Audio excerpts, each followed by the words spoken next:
પ્રણામ વિદ્યાર્થી મિત્રો। લાસ્ટ વિડીયોની અંદર આપણે ખાતાના પ્રકારોનો અભ્યાસ કર્યો હતો। હવે એ જ ખાતાના પ્રકારોના આધારે ઉધાર અને જમાના નિયમોનો અભ્યાસ કરીએ। સૌથી પહેલાં વ્યક્તિ ખાતું, કે જ્યારે કોઈ ખાતું વ્યક્તિ હોય ત્યારે એને ઉધાર ક્યારે કરાય અને જમા ક્યારે કરાય। તો વ્યક્તિ ખાતાનો નિયમ છે કે તમે જોઈ શકો છો સ્ક્રીન ઉપર કે ભાઈ લાભ લેનાર ખાતે ઉધાર અને લાભ આપનાર ખાતે જમા। એટલે આપણી પાસેથી કોઈ વસ્તુ લેનાર છે, કે મોહનભાઈને ઉધાર માલ વેચ્યો તો મોહનભાઈ લેનાર છે એટલે મોહનભાઈનું ખાતું ઉધાર થશે। મોહનભાઈ માલ આપણે એની પાસેથી ખરીદીએ છીએ તો મોહનભાઈ આપનાર છે તો એનું ખાતું આપણે જમા કરવાનું। એટલે જે ખાતું વ્યક્તિ ખાતાનો પ્રકાર છે એ કાં તો લેનાર હોય ને કાં તો આપનાર હોય। તો જો લેનાર હશે તો એનું ખાતું ઉધાર કરવાનું અને જો એ આપનાર હશે તો એનું ખાતું આપણે જમા કરવાનું। ત્યાર પછી તમે જુઓ માલ મિલકત ખાતાનો નિયમ લખ્યો છે મેં। માલ અને મિલકતનો નિયમ કેવો લાગુ પડે? આવે તો ઉધાર અને જાય તો જમા। દાખલા તરીકે માલની ખરીદી કરી તો માલ આવ્યો એટલે ખરીદ ખાતું ઉધાર, યંત્રનું વેચાણ કર્યું તો યંત્ર જાય છે માટે યંત્ર ખાતું જમા। તો કોઈ પણ માલ અથવા મિલકત હોય તો જો આવે છે તો એનું ખાતું ઉધાર થઈ જાય અને જતું હોય તો એનું ખાતું જમા થઈ જાય। પછી ઉપજ ખર્ચ ખાતાનો નિયમ જુઓ। કોઈ પણ પ્રકારનો ખર્ચ કે નુકસાન થાય તો ઉધાર અને ઉપજ કે નફો થાય તો એનું ખાતું આપણે જમા કરવાનું રહેશે। દાખલા તરીકે પગાર ચૂકવ્યો તો પગાર ખર્ચ છે માટે પગાર ખાતું ઉધાર, કમિશન મળ્યું તો કમિશન ઉપજ છે માટે કમિશનનું ખાતું આપણે જમા કરવાનું હોય છે। કોઈ ચોરી થઈ ગઈ તો ચોરીથી થયેલ નુકસાનનું ખાતું ઉધાર થાય, કોઈ નફો થયો તો એ નફાનું ખાતું આપણે જમા કરવાનું હોય છે। તો અહીં વ્યક્તિ, માલ મિલકત અને ઉપજ ખર્ચ આ જે ત્રણ અસરો તમને દેખાય છે તો કોઈ પણ વ્યવહારની મિનિમમ બે અસર હોય। પહેલી અસર ઉપરવાળામાંથી કોઈ એક હોય, લાભ લેનાર હોય, આવે તો ઉધાર, ખર્ચ કે નુકસાન કે ઉધાર, એ ત્રણમાંથી કોઈ એક અસર આવશે। અને બીજી અસર નીચે જે દેખાય છે કે લાભ આપનાર, જાય તો જમા, ઉપજ કે ખર્ચ નફા ખાતે જમા, એમાંથી અસર આવશે। પછી મેં બેંક ખાતાને સમજાવવા માટે પણ એક નિયમ લખ્યો છે કે બેંક ખાતાનો નિયમ કેવો કે બેંકમાં શિલ્લક વધે તો બેંક ખાતું ઉધાર, બેંકમાં પૈસા ભરો એટલે બેંક લેનાર થાય એટલે એનું ખાતું ઉધાર કરવાનું। બેંકમાંથી પૈસા ઉપાડો એટલે બેંક આપનાર થાય ને આપણી બેંક શિલ્લક ઘટે તો બેંક ખાતું આપણે જમા કરવાનું। તો એક દાખલો જોઈએ કે જેની અંદર કેવી બે અસરો આપવાની હોય છે, કેવું ખાતું ઉધાર કરાય અને કેવું ખાતું જમા કરાય।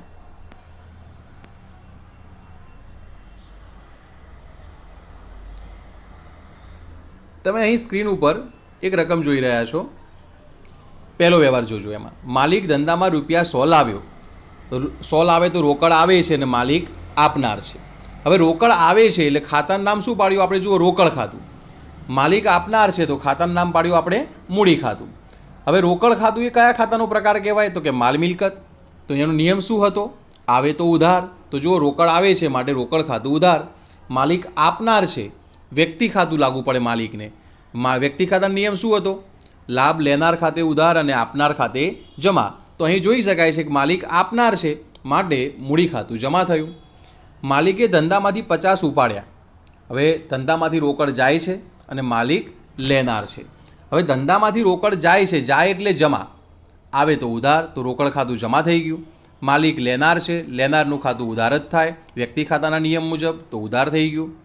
રૂપિયા 50 બેંક ઓફ ઇન્ડિયામાં ભર્યા, રોકડ જાય છે, બેંક ઓફ ઇન્ડિયા લેનાર છે। રોકડ જાય એટલે રોકડ ખાતું જમા, બેંક ઓફ ઇન્ડિયા લેનાર છે એટલે એનું ખાતું ઉધાર। રૂપિયા 100 એસબીઆઈમાંથી ઉપાડ્યા। ઉપાડો એટલે કેવું થાય? બેંકમાંથી રોકડ તમારી પાસે આવે છે અને એસબીઆઈ આપનાર છે। રોકડ આવે છે એટલે રોકડ ખાતું ઉધાર, એસબીઆઈ આપનાર છે એટલે એસબીઆઈનું ખાતું જમા। રૂપિયા 50નો માલ ખરીદ્યો। હવે 50 રૂપિયાનો તમે જ્યારે માલ ખરીદો છો ત્યારે માલ તમારી પાસે કેવો થાય છે? આવે છે। આવે એટલે ઉધાર, પણ કયું ખાતું? ખરીદ ખાતું ઉધાર। રોકડ જાય છે તો રોકડ ખાતું જમા, કારણ કે નિયમ શું હતો? આવે તો ઉધાર અને જાય તો જમા। રૂપિયા 70નો માલ વેચ્યો તો પહેલાં બે અસર વિચારી કે માલ જાય છે અને રોકડ આવે છે। માલ જાય એટલે જમા, રોકડ આવે એટલે ઉધાર, પણ માલ જાય છે એમાં વેચાણ ખાતું આવે માટે વેચાણ ખાતું જમા। રૂપિયા 50નો માલ મહેશ પાસેથી ખરીદ્યો। તમે જુઓ, અહીંયા વ્યવહારમાં નામ છે મહેશ એટલે વ્યવહાર કેવો થયો? ઉધાર થયો। ઉધાર વ્યવહાર થયો તો માલ આવે છે અને મહેશ આપનાર છે। માલ આવે છે એટલે ખરીદી કરી હતી માટે ખરીદ ખાતું ઉધાર, અને મહેશ આપનાર છે તો વ્યક્તિ ખાતાના નિયમ મુજબ મહેશ આપનાર છે એટલે ખાતું જમા। રૂપિયા 100નો માલ ગણેશને વેચ્યો। હવે અહીંયા જો ગણેશ નામ છે, વ્યવહાર ઉધાર થઈ ગયો, માલ જાય છે એટલે વેચાણ ખાતું જમા. મહેશ ગણેશ લેનાર છે, લેનાર વ્યક્તિ ખાતાના નિયમ મુજબ ઉધાર.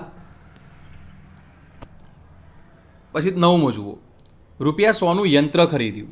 યંત્ર આવે છે, રોકડ જાય છે. હવે યંત્ર આવે છે, આવે એટલે ઉધાર, રોકડ જાય, જાય એટલે જમા. રૂપિયા 50નું ફર્નિચર વેચ્યું, તો ફર્નિચર જાય છે, બદલામાં રોકડ આવે છે.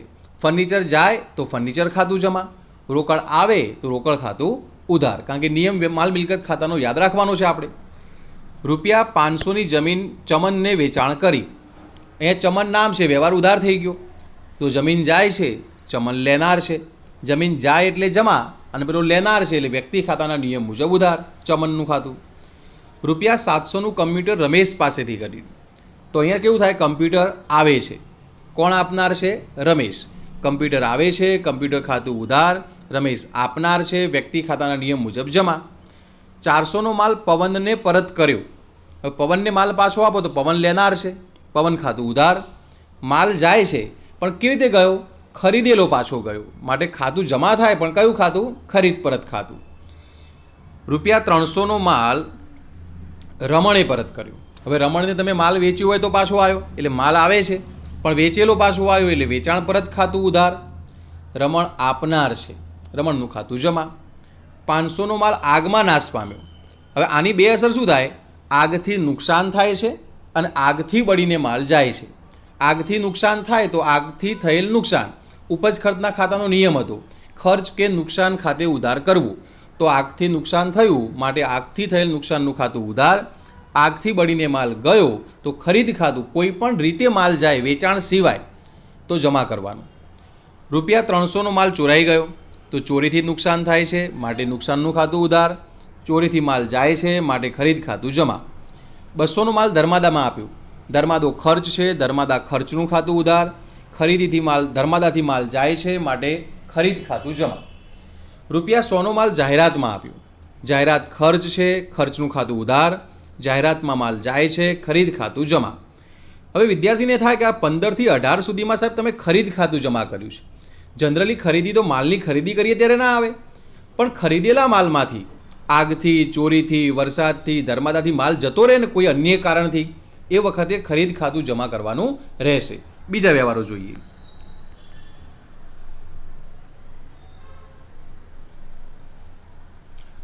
માલિક ધંધામાં અંગત વપરાશ માટે માલ રૂપિયા 500નો માલ લઈ ગયા. તો માલિક લઈ ગયા એટલે માલ જાય છે તો ખરીદ ખાતું જમા. કોણ લઈ ગયું, માલિક. હવે માલિક લેનાર છે, જ્યારે માલિક આપનાર હોય ત્યારે મૂડી ખાતું જમા થાય. જ્યારે માલિક લેનાર હોય, લેનાર માલિક અંગત ખર્ચ કરે કે માલિક લે, એ વખતે ઉપાડ ખાતું જ આવે અને ઉપાડ ખાતું ઉધાર કરવાનું. બેંક ઓફ ઇન્ડિયામાંથી રૂપિયા 1000ની રોકડ લોન લીધી. હવે તમે લોન લો છો તો રોકડ આવે છે, રોકડ ખાતું ઉધાર. બેંક ઓફ ઇન્ડિયા આપનાર છે, એનું ખાતું જમા. મનીષને 500નું ધિરાણ કર્યું. તમે મનીષને ઉછીના પૈસા આપ્યા એટલે રોકડ કેવી થાય છે, જાય છે, અને મનીષ લેનાર છે. રોકડ જાય છે, જાય એટલે રોકડ ખાતું જમા. મનીષ લેનાર છે તો વ્યક્તિ ખાતાના નિયમ મુજબ ઉધાર. રૂપિયા 500 પગાર ચૂકવ્યો. હવે ખર્ચનું એક ફોર્મેટ યાદ રાખવાનું કે પગાર રોકડમાં જ ચૂકવ્યો હોય, રોકડ જાય જ છે એ તો નક્કી છે, પણ પગાર કેવો છે, ખર્ચ છે, આપણે આવું લખવાનું. પગાર ખર્ચ છે, રોકડ જાય છે. ખર્ચ હંમેશા ઉધાર થાય વ્યક્તિના નિયમ મુજબ ઉપજ ખર્ચના. તો પગાર ખર્ચ છે, પગાર ખાતું ઉધાર. રોકડ જાય છે, રોકડ ખાતું જમા. રૂપિયા 70 રમેશને મજૂરીના ચૂકવ્યા. અહીં વ્યક્તિનું નામ ભલે હોય પણ વ્યવહાર રોકડ જ છે. આપણે સમજ્યા હતા, ચૂકવ્યા, ચૂકવ્યું, મળ્યા, મળ્યું લખ્યું હોય ત્યારે ઓનલાઈન લેક્ચરમાં. હવે મજૂરી ખર્ચ છે, મજૂરી ખાતું ઉધાર. રોકડ જાય છે, રોકડ ખાતું જમા. 50 કમિશન મળ્યું. હવે ઊંધું થયું, રોકડ આવે છે, કમિશન ઉપજ છે. રોકડ આવે એટલે ઉધાર થાય, કમિશન ઉપજ છે, ઉપજ ખર્ચનો નિયમ હતો, ખર્ચ કે નુકસાન ખાતે ઉધાર કે ઉપજ કે નફા ખાતે જમા, એટલે કમિશનનું ખાતું એ નિયમ મુજબ જમા થયું.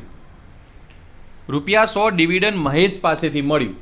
રોકડ આવે છે, ડિવિડન્ડ ઉપજ છે, રોકડ ખાતું ઉધાર અને ડિવિડન્ડ ખાતું જમા.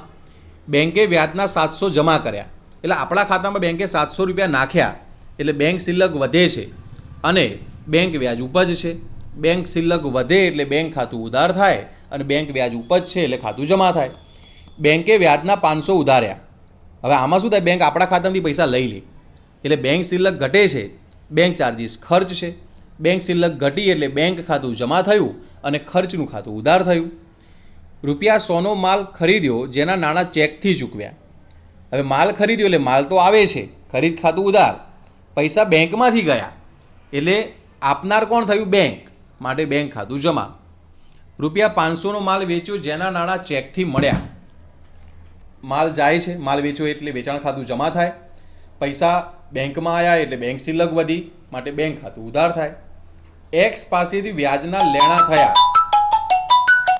એક્સ પાસેથી વ્યાજના લેણા થયા તો કુંદન લાભ લેનાર છે અને વ્યાજ ઉપજ છે.